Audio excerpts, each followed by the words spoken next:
Todos odiamos esperar. Nuestro tiempo es oro. Por eso, las quejas de los pasajeros del aeropuerto de Houston eran frecuentes.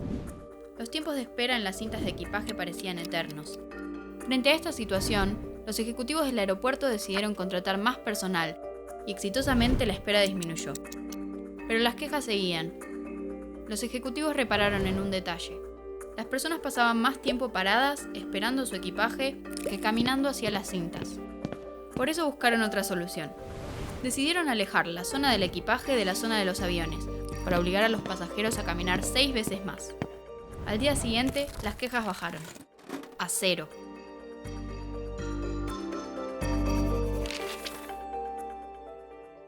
Al parecer, lo que sucede en nuestra mente es más importante que la espera en sí. El filósofo William James sostenía que cuando una persona está ocupada, el tiempo parece transcurrir más rápido. Pero cuando estamos parados en fila, sucede exactamente lo contrario.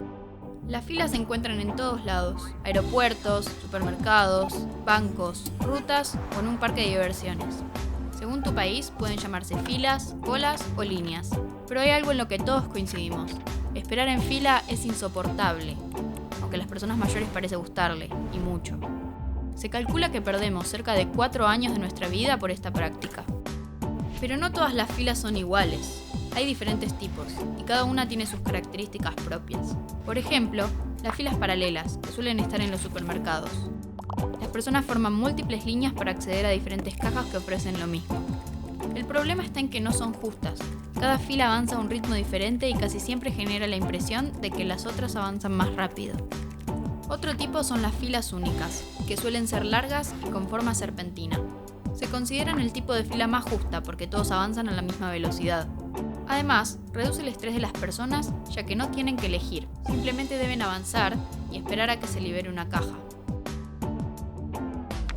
Existen profesionales que investigan este fenómeno y buscan hacerlo más humano. Este es el caso de los ingenieros de los parques de Disney. Su gran logro consiste en que una familia esté feliz al esperar 40 minutos por una atracción que solo dura 4. Para lograrlo, utilizan distintas técnicas, como procurar que estés entretenido en todo momento. Además, antes de entrar al juego, hay unos paneles luminosos que indican el tiempo de demora. Así, reducen la incertidumbre que genera esperar. Pero no solo eso, sino que sobreestiman el tiempo que figura en el panel. Esto hace que las personas se pongan felices al ver que están adelantadas en el tiempo de espera. También somos más propensos a que nos preocupe el largo de una fila en lugar de cuán rápido se mueve. Disney utiliza las filas únicas y serpentinas, pero las oculta envolviéndolas alrededor de paredes y construcciones que son parte de la atracción. Así evitan que se vea cuánta gente hay y a la vez entretienen a las personas. Si realmente pasamos 4 años de nuestras vidas haciendo filas, sería bueno poder hacer que este tiempo sea más ameno. La estrategia de Disney es buena para reducir el aburrimiento al esperar, pero es una de las pocas excepciones. Hacer filas es inevitable, y la mayoría de las veces se vuelve aburrido, estresante y sentimos que se nos va la vida en ello. Es probable que nunca nos deshagamos de este sistema, por más molesto que sea. Pero un buen entendimiento de nuestra mente puede hacernos soportarlo un poco mejor.